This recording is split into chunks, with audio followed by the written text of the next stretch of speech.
آج ہم سیکھیں گے بڑی مصیبت اور برگزیدوں کی فتح۔ آمین۔ مصیبت تو ہے، چرچ جب سے ہی بنا ہے اس وقت سے پروسیکیوٹ ہو رہے، جب سے ہی خداوند یسوع مسیح اس دنیا میں آئے پہلے وہ ستائے گئے، اس کے بعد اس کے شاگرد بھی ستائے گئے، اور اسی وقت سے پروسیکیوشن جاری ہے۔ اس لیے چرچ کبھی بھی اپنے آپ کو پروسیکیوشن سے بچانے کی کوشش نہ کریں۔ ارے ہم پروسیکیوٹ ہوں گے تو خدا ہمیں سرفراز کرے گا۔ جب ہمارے اوپر عذاب رسانی ہوگی، جب لوگ ہمیں لعن طعن کریں گے یسوع کے لیے، تو تبھی ہم خداوند کے جلال کو پہنچیں گے۔ آمین۔ آئے میرے ساتھ رومیو کے نام پر پولس رسول کا خط نکالیں، اس کا 8واں باب اور اس کی 35 آیت سے لے کر 38 بلکہ 39ویں آیت تک۔ رومیو 8 باب 35 آیت سے لے کر 39ویں آیت تک لکھا ہے، کون ہم کو مسیح کی محبت سے جدا کرے گا؟ مصیبت یا تنگی، یا ظلم یا کال، یا ننگا پھن، یا خطرہ یا تلوار؟ چنانچہ لکھا ہے کہ ہم تیری خاطر دن بھر جان سے مارے جاتے ہیں، ہم تو ذبح ہونے والی بھیڑوں کی مانند بھیڑوں کے برابر گنے گئے، مگر ان سب حالتوں میں اس کے وسیلہ سے جس نے ہم سے محبت کی، ہم کو فتح سے بھی بڑھ کر غلبہ حاصل ہوتا ہے۔ کیونکہ مجھ کو یقین ہے کہ خدا کی جو محبت ہمارے خداوند مسیح یسوع میں ہے، اس سے ہم کو نہ موت جدا کر سکے گی، نہ زندگی، نہ فرشتے، نہ حکومتیں، نہ حال کی نہ استقبال کی چیزیں، نہ قدرت، نہ بلندی، نہ پستی، نہ کوئی اور مخلوق۔ خدا کے کلام کے پڑھیں اور سنے جانے پر خداوند کی برکت ہو۔ پچھلے سبق میں ہم نے پچھلے لیسن میں پچھلے ویک میں ہم نے سیکھا کہ کلیسیاں کو بڑی مصیبت سے گزرنا ہے۔ ہمیں اس سے خوف زدہ نہیں ہونا چرچ، ہم نے مصیبت سے گزرنے اور ہم مصیبت سے گزر بھی رہے ہیں۔ اپنی اپنی جگہ پر بعض اوقات ہم پروسیکیوٹ ہوتے ہیں، بعض دفعہ ہمیں جاب نہیں ملتی ہے، بعض دفعہ ہمیں مسیحی ہونے کے ناطے بہت ساری چیزوں کو فیس کرنا پڑتا ہے، بعض دفعہ ایڈمیشن میں پرابلم ہے، بعض دفعہ کسی اور جگہ پر پرابلم ہے، لیکن آپ کو پریشان ہونے کی ضرورت نہیں ہے۔ ارے آپ کا خداوند جو آسمان پر ہے وہ زندہ ہے اور ان سب کو دیکھ رہا ہے، اور لکھا ہے بدلہ میں ہی دوں گا۔ اس لیے خدائے قادر مصیبت میں برگزیدوں کے ساتھ رہتا ہے، اور نہ صرف ساتھ رہتا ہے، انہیں فتح بخشتا ہے۔ اس حقیقت کو اپنی زندگی میں کبھی فراموش نہ کریں۔ اس لیے کہا کون ہم کو مسیح کی محبت سے جدا کرے گا؟ ارے کوئی ایسی چیز ہے جو ہمیں مسیح سے جدا کر سکتی ہے؟ رسولوں نے کہا ہے موت تو بھی ہمیں مسیح کی محبت سے جدا نہیں کر سکتی ہے۔ جب فلپس کو مارا جا رہا تھا، جب فلپس کو سنسار کیا جا رہا تھا، جب فلپس کو پتھر مارے جا رہے تھے، تو فلپس نے کہا ارے جلدی کرو کیونکہ میں دیکھ رہا ہوں خدا کی دائنی طرف خدا کے بیٹے کو کھڑے ہوئے، ارے وہ میرا انتظار کر رہا ہے۔ اٹس مین کہ خدا کے لوگوں کو موت بھی خدا سے جدا نہیں کر سکتی ہے۔ اس لیے سب سے بڑا تو ہمارے لیے نقصان زندگی کا ہے۔ اگر موت آ جائے تو سب کچھ ختم، لیکن ہم خداوند کی شکر گزاری کرتے ہیں اس کے بیٹے کے لیے، جس کے وسیلے سے ہم موت سے بھی لڑ سکتے ہیں اور موت کے اوپر بھی غالب آ سکتے ہیں، کیونکہ ہم موت کے بعد یسوع مسیح کے ساتھ ایک نئی زندگی میں شامل ہو جاتے ہیں۔ آمین۔ اس لیے لکھا ہے کون ہم کو مسیح کی محبت سے جدا کرے گا؟ مصیبت ہمیں مسیح کی محبت سے جدا کر سکتی ہے؟ کوئی ایسی مصیبت نہیں ہے جو ہمیں خدا کی محبت سے جدا کر سکے۔ یا تنگی، یہاں پر لکھا ہے یا تنگی، جتنا مرضی کوئی تنگ کرے، لیکن کوئی ہم سے ہمارا مسیح چھین نہیں سکتا ہے۔ کوئی ہم سے ہمارا خداوند ہم سے لے نہیں سکتا ہے، کیونکہ ہم اس کے ساتھ جڑے ہوئے ہیں۔ اور کلام میں لکھا ہے زبور 91 کے اندر، چونکہ اس نے مجھ سے دل لگایا ہے، ہم نے خداوند سے دل لگایا ہوا ہے، اس لیے ہمارا تو دل دھڑکتا ہی اس کے لیے ہے۔ آمین۔ اس لیے تنگی یا ظلم، کوئی ظلم کرے اور ظلم کر کر سوچے کہ یہ مسیح کو چھوڑ دیں گے، لیکن یاد رکھیں کلیسیا، چرچ، خدا کے لوگوں، کوئی ظلم ہمیں خدا کی محبت سے جدا نہیں کر سکتا ہے، کیونکہ خداوند یسوع مسیح نے ساری مصیبتیں اٹھائیں، سارا ظلم سہا، اس کے اوپر بھی بڑا ظلم ہوا ہے، اس کو بھی گھوڑوں کے ساتھ مارا گیا ہے، اس کی بھی داڑھی کو نوچا گیا ہے، اس کے منہ کے اوپر بھی تھوکا گیا ہے کہ کہیں یہ اس بات کا انکار کر دیں، کہیں یہ سٹیپ ڈاؤن کر لیں، لیکن وہ کہیں پر بھی سٹیپ ڈاؤن نہیں ہوا ہے۔ اس لیے چرچ، اگر ہم مسیح کے فالوور ہیں، اگر ہم مسیح کی پیروی کرنے والے ہیں، اگر ہم اس کی عبادت کرنے والے ہیں، تو ہم نے بھی مسیح سے پیچھے نہیں ہٹنا۔ اگر مسیح سے پیچھے ہٹ گئے تو پھر ہم مسیح نہیں رہیں گے۔ چرچ، اگر ہم نے مسیح کو چھوڑ دیا اور مسیح سے پیچھے ہٹ گئے تو پھر ہم مسیح نہیں رہیں گے۔ اس لیے بہت ضروری ہے کہ ہم اپنے آپ کو خدا کے حضور جھکائیں، اپنے آپ کو خدا کے حضور پیش کریں، تاکہ ہم فتح سے بڑھ کر غلبہ حاصل کریں۔ یہاں پر کیا لکھا ہے؟ چنانچہ لکھا ہے کہ ہم تیری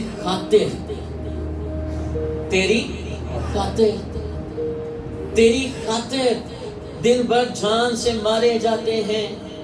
پال کہتا ہے، لکھا ہے، پال بڑی دلیری کے ساتھ اس بات کو لکھ سکتے ہیں، کیونکہ وہ خداوند کی خاطر مارا گیا ہے، وہ خداوند کی خاطر اس نے مار کھائی ہے، اس نے خداوند کی خاطر کوڑے کھائے ہیں، اس نے خداوند کی خاطر تھپڑ کھائے ہیں، اس نے خداوند کی خاطر گالیاں کھائی ہیں، اس نے خداوند کی خاطر بہت کچھ برداشت کیا ہے، لیکن ہم خداوند کی خاطر شاید کچھ بھی برداشت کرنے کے لیے تیار نہیں۔ اگر یہاں پر ایک دم سے بجلی بند ہو جائے تو میں بھی کچھ لوگ باہر چلے جائیں۔ ہم خداوند کی خاطر تھوڑی سی گرمی برداشت نہیں کر سکتے، سردی آ جائے تو پھر ہمارے لیے سردی مسئلہ ہو جاتا ہے۔ ہمیں خداوند کی خاطر سب کچھ برداشت کرنا ہے، ہمیں تبھی ہم اس بڑے انعام کو حاصل کریں گے جو ہمیشہ کی زندگی کی صورت میں ہے۔ آمین۔ یہاں پر لکھا ہے نا، تمہارے ایک سائڈ پر، ایک گال پر کوئی تماچا مارے تو دوسرا بھی پھیر دے، یہ برداشت کرنا ہے، یہ خداوند کے لیے اپنے آپ کو پیش کرنا ہے۔ اس حقیقت کو اپنی زندگی میں کبھی بھی فراموش نہ کریں۔ ہم تیری خاطر دن بھر جان سے مارے جاتے ہیں، ہم تو ذبح ہونے والی بھیڑوں کے برابر گنے گئے۔ وہ بھیڑیں جو ذبح ہونے کے لیے جاتی ہیں بالکل بے بس، کوئی ان کے پاس یہ بھاگنے کا چانس نہیں ہوتا، تو کہتے ہیں ہم نے اپنے آپ کو اس طرح پیش کر دیا ہے کہ ہم مسیح کی خاطر ذبح ہونے کے لیے بھی تیار ہیں، مسیح کی خاطر اپنے آپ کو پیش کرنے کے لیے تیار ہیں۔ چرچ، آج خدا ان لوگوں کی تلاش کر رہے ہیں جو مسیح کی خاطر اپنی زندگی دیں۔ ہیلو چرچ، آمین۔ آج مسیح ان لوگوں کی تلاش کر رہے ہیں جو اس کی خاطر اپنے آپ کو پیش کریں، جو اس کی خاطر اپنے آپ کو پیش کریں۔ ابتدائی کلیسیا نے اپنا آپ بھی پیش کر دیا اور اپنا مال بھی پیش کر دیا۔ انہوں نے کہا ہمارے پاس ہمارا کچھ ہے ہی نہیں ہے جس کا ہم دعویٰ کریں کہ یہ ہمارا ہے، ہمارے پاس جو کچھ بھی ہے یہ مسیح کا دیا ہوا ہے۔ آمین، آمین، ہاللویہ۔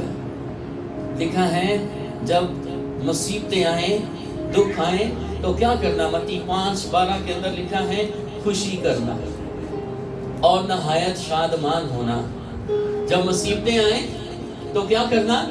خوشی کرنا اور نہایت شادمان ہونا۔ جب مسیح کی خاطر، ارے ہم نے تو مسیح کو صرف بدنام ہی کیا ہے، اس کی خاطر کچھ کیا ہی نہیں ہے۔ ہم نے مسیح کی خاطر کچھ کیا نہیں، بلکہ مسیح کو ہماری وجہ سے مسیح بدنام ہوا ہے. تو ہم نے مسیح کی خاطر کچھ کیا نہیں ہے, ہم نے مسیح کو بدنام کیا ہے. میں نے بھائی کو بتایا, ارے مسیح کے فالوور, مسیح نے کسی کو ستایا نہیں اپنی زندگی میں. 33.5 سال کی عمر کے اندر, 33.5 سال کی زندگی کے اندر خداوند نے کسی کو ستایا ہی نہیں ہے. کوئی کسی کو ستایا نہیں ہے, کسی کو مارا نہیں ہے, کسی کو نقصان پہنچانے کی کوشش نہیں کی. لیکن ہمارے مسیحی نقصان ایک دوسرے کے ساتھ, ارے مسیح تو مسیح کا بھائی ہے, حقیقت میں مسیح جیسی بہن برا ہم کہتے ہیں نا, ہمارا کوئی ریلیشن نہ ہو لیکن ایک ریلیشن ہے کہ یسوع مسیح کے وسیلہ سے ہم بہن بھائی ہیں. بہت ساری بہنیں بڑے ایمان کے ساتھ دعا کرواتی ہیں, میں ان کے ایمان کی بڑی قدر کرتا ہوں. اپنے بچوں کے لیے جب وہ شراب پی کر کہیں چلے جاتے ہیں, کدھر لڑائی نہ کر لیں, کدھر کچھ نہ ہو جائے, ڈری ہوئی مائیں. یہ حالت ہے ہمارے معاشرے کی. تو یہ مسیحی معاشرہ نظر نہیں آ رہا, یہ شیطانی معاشرہ نظر آ رہا ہے. ٹوٹلی شیطان کی گرفت کے اندر لوگ. لیکن اس اندھیرے کے اندر ہم نے ایک چراغ جلا کر رکھنا ہے. چرچ ایک چراغ, جلتا ہوا چراغ چرچ ہے جو ہم نے جلانا ہے تاکہ ان لوگوں تک وہ روشنی پہنچے, ان لوگوں کو ہم ریچ کریں, ان لوگوں کو ہم پکڑیں, ان لوگوں کو ہم خدا کے حضور لے کر آئیں, ان لوگوں کو یسوع کے لیے جیتیں. آمین. ان کو بتائیں, ارے مسیح نے تیری خاطر مار کھائی, اس لیے نہیں کھائی کہ تو لوگوں کو مارے,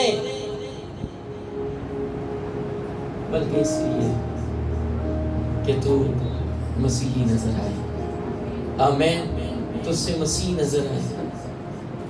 میں بات کر رہا تھا, ہم تو مصیبت برداشت کریں گے تو خوشی کریں گے. خوشی کرنا اور نہایت شادمان ہونا, کیونکہ آسمان پر تمہارا اجر بڑا ہے. ہم مسیح کی خاطر ہم نکلیں گے, ہم مسیح کی خاطر کچھ کریں گے, ہم مسیح کی خاطر کچھ کریں گے تو پھر ہی ہمیں اجر ملے گا نا. ہم مسیح کی خاطر کچھ کریں چرچ, اس لیے کہ لوگوں نے ان نبیوں کو بھی جو تم سے پہلے تھے اسی طرح ستایا تھا. نبی بھی ستائے گئے تھے. ہم ستائے گئے نہیں ہیں, ہم ستا رہے ہیں مسیح کو. آج کا چرچ بھی ستا رہا ہے مسیح کو. جہاں پر چرچ کو ہونا چاہیے وہاں پر چرچ نہیں ہے. جہاں پر چرچ کی لائف ہونی چاہیے, چرچ کی زندگی ہونی چاہیے, وہاں پر چرچ نہیں ہے.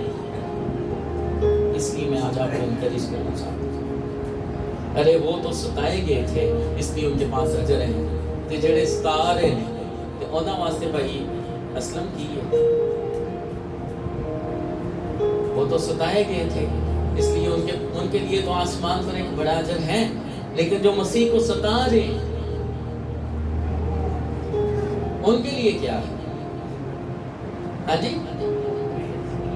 ان کے لیے پھر رونا اور دانتوں کا پیسنا ہے. لیکن ابھی ان کے پاس ٹائم ہے, جب تک وہ زندہ ہیں ان کے پاس ٹائم ہے, ان کے پاس ٹائم ہے کہ وہ اپنی زندگی کو بدلیں. جب ہم بائبل کا مطالعہ کرتے ہیں تو ہمیں پتہ چلتا ہے کہ برگزیدوں اور کلیسیا کو ہمیشہ ستایا جاتا ہے, انہیں مصیبت اٹھانا پڑی. اس کی وجہ ہم جان چکے ہیں کہ یہ دنیا شیطان کے قبضہ میں ہے. پہلا یوحنا 5:19 میں لکھا ہے, یہ دنیا شیطان کے قبضہ میں ہے. یہ دنیا شیطان کے قبضہ میں ہے. لیکن چرچ آپ کے بارے میں لکھا ہے کہ عالم روا کی کنجیاں آپ کے پاس ہیں, اور لکھا ہے کہ آپ کے اوپر شیطان اور اس کی ابلیس کی قوتیں آپ کے اوپر غالب نہیں آ سکتی ہیں. یعنی شیطان چرچ کے اوپر غالب نہیں آ سکتا ہے. اگر وہ چرچ ہو, چرچ سے مراد آپ سب ہیں, آمین آمین. چرچ سے مراد کلیسیا ہے اور کلیسیا آپ سب ہیں. آمین. شیطان دنیا شیطان کے قبضہ میں، چنانچہ اس وقت تک برگزیدہ ستائے جاتے رہیں گے جب تک یسوع مسیح کی آمد ثانی اور شیطان اور بدروحوں کی عدالت کا دن آن نہ پہنچے. اس وقت تک ہم نے برداشت کرنا ہے. لکھیں یوحنا 17:14 کے اندر، میں نے تیرا کلام انہیں پہنچا دیا اور دنیا نے ان سے عداوت رکھی. کلام کے وسیلہ سے، کلام کے سبب سے دنیا آپ سے عداوت رکھے گی، دنیا آپ سے جنگ رکھے گی، دنیا آپ سے نفرت رکھے گی، دنیا آپ کو پھنسانے کی کوشش کرے گی، کیونکہ دنیا شیطان کے قبضہ میں ہے. وہ آپ سے عداوت رکھیں گے، لیکن آپ نے خداوند سے محبت رکھنی ہے اور اپنے ستانے والوں کے لیے دعا کرنی، اس لیے کہ جس طرح میں دنیا کا نہیں وہ بھی دنیا کے نہیں. یاد رکھیں چرچ دنیا کا نہیں ہے. میں نے لاسٹ ٹائم آپ کو کہا آپ امبیسڈر ہیں. آپ کیا ہیں؟ امبیسڈر ہیں. یہاں کا یو کے کا امبیسڈر یہاں پر ہے، یو کے کی ایمبیسی یہاں پر ہے اور یو کے کا امبیسڈر یہاں پر ہے، لیکن وہ پاکستانی نہیں ہے، وہ یو کے کا ہے. ہیلو، سمجھ آ رہی؟ سمجھ آ رہی؟ سو آپ بھی آسمانی شہری ہیں. گو کہ آپ دنیا میں ہیں لیکن آپ دنیا کے نہیں ہیں. آپ دنیا میں یسوع کا جلال ظاہر کرنے کے لیے آئے ہیں. آپ دنیا میں اس کی پرستش کرنے کے لیے آئے ہیں. آپ دنیا میں دوسرے لوگوں کو بتانے کے لیے آئے ہیں یسوع زندہ ہے. آپ دنیا کے اندر اس لیے موجود ہیں کہ آپ یسوع کی گواہی دیں. آپ کے اندر گواہی. لہذا مسیح کے فرمان کے مطابق کلیسیا کا ستایا جانا کوئی نئی یا عجیب بات نہیں. اگر کلیسیا آج پروسیکیوٹ ہو رہی ہے تو پریشان نہیں ہونا. جیسے جیسے ہم آگے جائیں گے یہ کام بڑھتا چلا جائے گا. آمین. ہم نے پریشان نہیں ہونا، ہم نے تیار ہونا. بھائی یونس، ہم نے تیار ہونا. اور بڑی ہی خوشی کی بات ہوگی جب یسوع کی خاطر ہم ستائے جائیں، یسوع کی خاطر ہمیں کوئی مارے، یسوع کی خاطر ہم شہید کیے جائیں. یہ تو بہت بڑی بات ہے. اب اسی کی خاطر اگر آپ کچھ برداشت کریں تو لکھا ہے خوشی کرنا. پہلا پطرس 4:12 کے اندر لکھا ہے، پیارو جو مصیبت کی آگ تمہاری آزمائش کے لیے تم میں بھڑکی ہے، یہ سمجھ کر اس سے تعجب نہ کرو کہ یہ ایک انوکھی بات ہے. یاد رکھو یہ ایک انوکھی بات ہم پر واقع ہوئی ہے. یہ انوکھی بات پطرس کہتا ہے ہم پر بھی واقع ہوئی تھی. یہ ہمارے اوپر بھی انوکھی مصیبت آئی تھی. اس لیے پریشان نہ ہو، گھبرانا جانا، مسیح کو چھوڑ نہ دینا. یہ مصیبت ہم نے بھی برداشت کی ہے. اس لیے چرچ، پہلی بات ہم نے مسیح کی خاطر دکھ برداشت کرنا ہے. دوسری بات ہم نے مسیح کو دکھ نہیں دینا. ہم نے مسیح کی خاطر دکھ برداشت کرنا ہے لیکن مسیح کو دکھ نہیں دینا. دکھ ہم اس وقت دیتے ہیں جب ہم وہ کام کرتے ہیں اور لوگ کہتے ہیں انسان غلط نام لے کر ہمیں پکارتے ہیں تو مسیح بدنام ہوتا ہے. آج سے یہ فیصلہ کر لیں، میں مسیح کو بدنام نہیں ہوں گا. آمین. سیمویل کے بارے میں لکھا ہے اس نے خدا کی کسی بات کو مٹی میں نہ ملنے دیا. خدا دی کسی گل نو اونے مٹی چ ملن نہیں دی. سیمویل کے بارے میں لکھا ہے اس نے خدا کی کسی بات کو مٹی میں ملنے نہیں دیا. غیرت یہ ہے کہ ہم بھی خدا کی کسی بات کو مٹی میں ملنے نہ دیں. ہم اس کے لیے اپنے آپ کو پیش کریں. غیرت یہ ہے کہ ہم کھڑے ہو جائیں. غیرت یہ ہے کہ ہم مضبوط ہو جائیں. غیرت یہ ہے کہ ہم کہیں کہ نہیں، میں مسیح کی خاطر سارا دکھ برداشت کروں گی، لیکن مسیح کو کبھی بھی بدنام نہیں ہونے دوں گی۔ جب آپ اچھی جگہوں پر، آپ جب اچھی پوزیشن میں اچھی جگہ پر جاب کرتی ہیں تو لوگوں کی نظر آپ پر ہوتی ہے، آپ کا رہن سہن، آپ کی ڈریسنگ، آپ کا بول چال، آپ کا اٹھنا بیٹھنا لوگ نظر میں رکھتے ہیں، اور یہی آپ کی گواہی بنتی ہے۔ اس لیے مسیح آپ ریپریزنٹر ہیں، مسیح کے ریپریزنٹر ہیں مسیح کے، اس لیے آپ نے مسیح کو ظاہر کرنا ہے، مسیح کی خاطر آپ نے وہاں پر برداشت کرنا ہے سب کچھ، اور مسیح کو ریپریزنٹ کرنا ہے۔ آمین آمین۔ آپ وہاں پر دعا کریں، انہوں نے پتہ چلے دعا کرتے ہیں۔ آپ وہاں پر پرستش سنیں، انہیں پتہ چلے آپ ریپریزنٹر ہیں، آپ کی سادگی، آپ کا رہن سہن بتائیں کہ آپ مسیح ہیں۔ آمین آمین۔ آئیے اپنی آنکھوں کو بند کرتے ہیں، اپنے کچھ کرتے دعا کرتے ہیں، چند لمحوں کے لیے آئیے اپنی جگہ پر کھڑے ہو جائیں، آنکھیں بند کریں گے اور دعا کریں گے۔ یس کہ خداوند میں اب تجھے ستانے والا نہیں، اب میں تیرا نام اونچا کرنے والا بنوں گا، اب میری وجہ سے تیرا نام اونچا ہوگا، اب میری وجہ سے تیرے نام کو جلال ملے گا، اب میری وجہ سے تیرے نام کی اور زیادہ عزت ہوگی، میں تیرے نام کی عزت کو بڑھاؤں گا۔ یس ہاللویا۔ شکارات اللہ رے کورو تولوری، میرے اندر جتنی بھی ستانے والی تاثیریں یسوع کے نام میں ختم ہو جائیں۔ میری اور خداوند میں ریکو روتھو سوکو روتولوری، جہاں جہاں میں نے تجھے ستایا ہے خداوند میں معافی مانگتا ہوں، میں معافی مانگتا ہوں خداوند۔ یس ہاللویا۔ کم آن چرچ، معافی مانگیں گے خداوند سے۔ خداوند جہاں جہاں میں نے تجھے ستایا میں معافی مانگتا ہوں خداوند، جہاں جہاں میری وجہ سے تیرا نام اونچا نہیں ہوا بلکہ نیچا ہوا ہے، میں معافی مانگتا ہوں خداوند۔ میری وجہ سے تیرا نام بدنام ہوا، میں معافی مانگتا ہوں خداوند۔ دیکھو رو تو شکارات اللہ نے میرے کو رو تو، میں تیرا نام اونچا کروں گا، میں تیرا نام اونچا کروں گا، میں تیرا ایمبیسڈر بنوں گا، میں تیرا ریپریزنٹر بنوں گا، میں تیری پیروی کروں گا، میں تیرے لیے سب کچھ برداشت کروں گا خداوند۔ دیکھا رہتا شکارات اللہ رے بیرے کو رو تو لوری، شے بیرے کو رو تو سکا ماکا برا تو لوری۔ یس ہاللویا۔ یسوع کے نام میں